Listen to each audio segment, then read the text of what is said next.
देखिए नाविका जी, सबसे पहले तो मैं आपको धन्यवाद देता हूं और सायरा शाह हलीम हालांकि मेरी घोर राजनीतिक विरोधी हो सकती है, पर मैं उनका साधुवाद करता हूं कि उन्होंने भी इस पूरे मामले में जो उन्होंने तत्परता दिखाते हुए वो ग्राउंड पे उतरी है, तो मैं उनका साधुवाद करता हूं। हालांकि हम राइवल्स हो सकते पॉलिटिकली, और यही मैं कह रहा हूं। अभी तहसीन पूनावाला वैसे तो कांग्रेस से डायरेक्टली नहीं जुड़े हैं, वो एक एनालिस्ट है, और तहसीन पूनावाला मुझे लगता है कि ईमानदार व्यक्ति अपने आप को प्रस्तुत कम से कम करते हैं। तो तहसीन पूनावाला, मैं पूछना चाहता हूं, आज इस मामले में पहले सुसाइड बताना, इंक्वायरी कमेटी में इंटर्न्स को डाल देना, फिर किसी प्रकार से पेरेंट्स को रफा दफा करने की कोशिश करना, जो ऑटोप्सी से पता चल रहा है कि गैंगरेप है, और कल वो डॉक्टर बैठे थे नाविका जी के साथ, 150 ग्राम सीमन की बात हो रही है, उसके बावजूद भी एक व्यक्ति को पकड़ के बताना कि ये गैंगरेप नहीं, किसको बचाया जा रहा है। और फिर एविडेंस डिस्ट्रॉय करने के लिए बार बार जो प्रयास किए गए, रेनोवेशन से लेकर कल जो हमले किए गए, तहसीन पूनावाला, प्रियंका वाड्रा जी एक भी बार लड़की हूं लड़ सकती हूं के नारे पर इस्तीफा नहीं मांगेगी ममता बनर्जी का।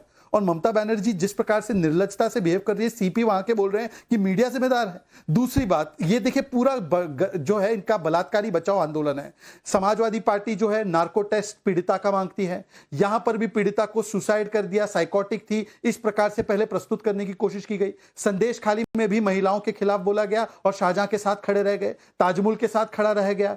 जिस प्रकार से पीड़िताओं का अपमान किया गया पार्क स्ट्रीट रेप केस में, सायरा शाह हलीम ये जानती है, नाडिया रेप केस में सायरा शाह हलीम ये भी जानती है। तो आज महिलाओं पर ही बार बार सवाल उठाकर, और कल महिलाओं के आंदोलन पर जो बर्बरता की गई, मैं चाहता हूं भाटी जी, तहसीन जी, चले वारिस पठान से तो क्या ही एक्सपेक्ट करें, ये तो 12 साल की बच्ची की शादी 60 साल से हो जाए, ये चाहते हैं, यूसीसी का विरोध करते हैं। मैं इन दोनों से कम मांग करता हूं कि ममता बनर्जी का इस्तीफा मांगे इस्तीफा, और बताएं हमें कि वो आप सेम पेज पर। शुभंकर भट्टाचार्य से पहले पूछना चाहती हूँ, शुभंकर भट्टाचार्य, क्या ये एक ऐसा समय है जब मीडिया को दोष दिया जाए? क्या जिस तरह से बर्बरता से इस लड़की की जान ली गई है, इसके साथ गैंगरेप की बात सामने आ रही है, उस वक्त प्रोटेस्टर्स के ऊपर इस तरह से वहां पर अटैक हो जाए और उस तरह से वहां पुलिस बिल्कुल बुत बनकर खड़ी रहे, ऐसा लगता है पूरे राज्य में कहीं लॉ एंड ऑर्डर है ही नहीं। और मुख्यमंत्री ममता बनर्जी कहती है कि यहां बांग्लादेश बन जाएगा। हर एक आदमी दोषी है सिवाय वहां की एडमिनिस्ट्रेशन के। ये किस तरह का व्यवहार है? आज हम अपना इंडिपेंडेंस डे मना रहे हैं, स्वतंत्रता दिवस पर हम देख क्या रहे हैं? हमारा भारत कहां कहां एक मेडिवियल इंडिया बनकर अपने आप को पेश कर रहा है? शुभांकर जी। जी नाविका जी, सबसे पहले आपको और हमारे जितने पैनलिस्ट हैं सभी को स्वतंत्रता दिवस की हार्दिक शुभकामनाएं। जी हाँ, बिल्कुल। और मैं बता दूं कि यहाँ पे जितने पैनलिस्ट बैठे हैं, अगर यहाँ पे सबसे ज्यादा कोई शर्मसार हो रहा है तो मैं हो रहा हूँ, क्योंकि बात बंगाल की हो रही है, मैं बंगाली हूँ, और बिल्कुल ये बिल्कुल एक शर्मसार कर देने वाले बात हुई है, घटना घटी है। और जहां तक बात ये आती है कि यहाँ पे जैसे सायरा जी बता रही थी, उन्होंने तो हालांकि ऐसे बिल्कुल बताया, जैसे वर्णन किया, वो कुछ भी ऐसा नहीं था जो पेपर में नहीं लिखा था, कोई भी ऐसी भाषा उन्होंने नहीं बताई, कोई भी ऐसी नई फैक्ट नहीं बताई जो कि ऐसा लग रहा हो कि उन्होंने, हालांकि पेश ऐसा किया गया जैसे उन्होंने पर्सनली सारा जायजा खुद अपने हाथ से लिया। अब कुछ बातें हैं, एक होता है घटना घटना, और दूसरा होता है कि उसके ऊपर राजनीतिकरण करना। वो कैसे होता है मैं बताता हूँ। जब कहा जाता है कि 150 ग्राम सीमेंट निकला है, अभी शहजाद जी बोल रहे थे, जिनको सबसे ज्यादा बोलने का अवसर मिलता है, और उसी के साथ साथ जो है और भी कई चीजें बताई जाती हैं, जैसे अभी थोड़ी देर पहले वो बताई थी सुसाइड।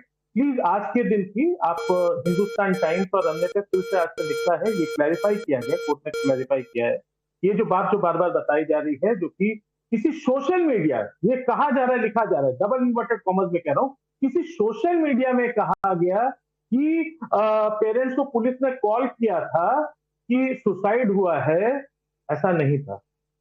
एक और फैक्ट मैं बता दूं, मैं इस वक्त एजेसी बोस रोड में बैठा हूं, राइट, जो कि तालतोला पुलिस स्टेशन से लगभग मेरे ख्याल से 3.5-4 किलोमीटर की दूरी है।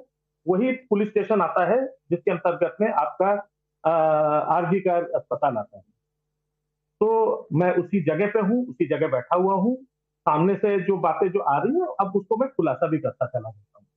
कल की बात की गई कि प्रदर्शनकारियों के ऊपर पुलिस ने अटैक किया, गुंडों ने अटैक किया, सारी बातें। अब मैं थोड़ी सी बातें और बता दूं कि इसका किस तरीके से सेंसेशनलाइज किया जाता है, किस तरीके से पॉलिटिसाइज किया जाता है, उसका उदाहरण क्या है। ये कल सबसे बड़ा इसका उदाहरण देखने को मिला।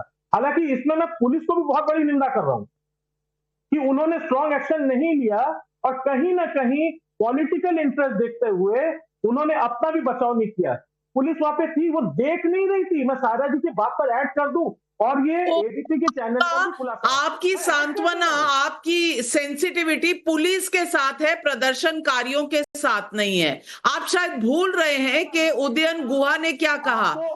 प्रदर्शनकारी कहीं अपने अपने अपने पति से दूर तो नहीं भाग रहे। इस तरह की बातें कही गई है तृणमूल कांग्रेस के लीडर्स द्वारा और ड्रामा बुलाया गया। इस पूरे प्रोटेस्ट को ड्रामा बुलाया गया और आप कह रहे हैं बेचारे पुलिस वालों को झूठा करार दिया जा रहा है। माफ कीजिएगा, ये सुसाइड की बात फैमिली और फैमिली की नेबर जो वहां उस वक्त फैमिली के साथ थी उन्होंने कही है। सवाल ये उठेगा कि आप एक बात कर रहे हैं और वो एक बात कह रहे हैं। वो कह रहे हैं कि 3 घंटे बाद आरजी कार के जो प्रिंसिपल है संदीप घोष उनसे मिले और ये बात सही है कि उनको चौथे दिन रिजाइन किया, उनका रेजिग्नेशन एक्सेप्ट नहीं हुआ, लेकिन 4 ही घंटे में दूसरे कॉलेज में प्रिंसिपल बना दिया गया। ये बात सही है कि कोर्ट ने कहा कि इन्हें जबरदस्ती लीव पर भेजो। ये भी सच है कि 4 बार वो संदीप घोष वापस इसी जगह विद इन 24 आवर्स आ जाते हैं जब उनका तबादला होता है। ये सब हम लोग कुछ भी ना देखें। हाँ, लेकिन अगर पुलिस हमें कह रही है, मीडिया वालों को और प्रोटेस्टर्स को कह रही है कि हम गलत हैं, तो हम मान लें उनकी बात, क्योंकि पुलिस वाले हैं सच ही बोल रहे होंगे, मीडिया है तो गलत ही बोल रही होगी। ये कहां का आपका लॉजिक है और इंसाफ है, मैं नहीं जानती शुभांकर भट्टाचार्य। पर हाँ, पब्लिक जरूर सवाल पूछ रही है। क्षमा का सुल्तानपुर से सवाल है, कोलकाता में डॉक्टर बेटी के साथ ऐसी घटना और इसके बाद कल रात को जो हुआ, उस ऐसी घटना अगर लखनऊ में होती तो क्या देश के नेताओं का रिस्पॉन्स यही होता? भाटी जी जरा जवाब दे दीजिए क्षमा बहन।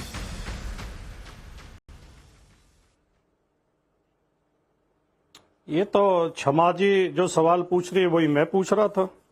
जब ऐसी ही घटनाएं भाजपा शासित राज्यों में हो तो क्या तब भी भारतीय जनता पार्टी के नेताओं की, देश के प्रधानमंत्री की, शहजाद पूनावाला की और उनके समर्थक मीडिया की ऐसी ही प्रतिक्रिया होती है?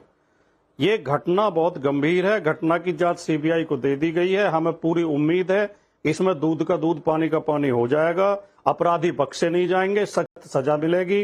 राज्य सरकार भी बार बार, मुख्यमंत्री बयान दे चुकी हैं कि अपराधियों को सख्त से सख्त सजा दी जाएगी, लेकिन शहजाद पूनावाला का इसमें रुचि है ही नहीं कि अपराधियों को सजा मिले, ऐसी घटनाएं आगे ना हो। एक मिनट 10 सेकंड और दीजिए। उनकी रुचि है राहुल गांधी, प्रियंका गांधी और अखिलेश यादव पर निशाना साधने में। वो खुली राजनीति कर रहे हैं। आज शहजाद पूनावाला 2 बार ये कह चुके हैं कि लाल सिंह बचा रहे थे कठुआ के आरोपियों को, कठुआ के रेपिस्टों को। उस समय तो भारतीय जनता पार्टी में थे, भारतीय जनता पार्टी का झंडा लेकर जुलूस निकाल रहे थे, तब तो नहीं। आपने एक बार भी कहा कि रेपिस्टों को बचाने के लिए क्यों प्रदर्शन हो रहे हैं? भारतीय जनता पार्टी के बैनर पे प्रदर्शन हो रहे थे, अकेला लाल सिंह तो नहीं कर रहा था। मात्र 10 सेकंड। भाटी जी मान गई, लेकिन अखिलेश यादव जी को भी सुन लीजिए। शहजाद आपके पास आ रही हूं, पहले अखिलेश जी को सुन लीजिए क्या कहा उन्होंने, क्योंकि उनका भी सीधा कहना है कि बदमाशी तो सिर्फ और गलत काम तो सिर्फ मीडिया ही करता है। सुनिए। आजकल कन्नौज बहुत हेडलाइन पर है, सरकार को बहुत धन्यवाद उसके लिए। सोचिए आप, डीएमएसपी सम्मान भी कर रहे हैं और बीजेपी वाले मिले हुए हैं कहीं ना कहीं। ये हमारे पत्रकार साथी सब जानते होंगे जो गए वहां रिपोर्टिंग के लिए। शहजाद,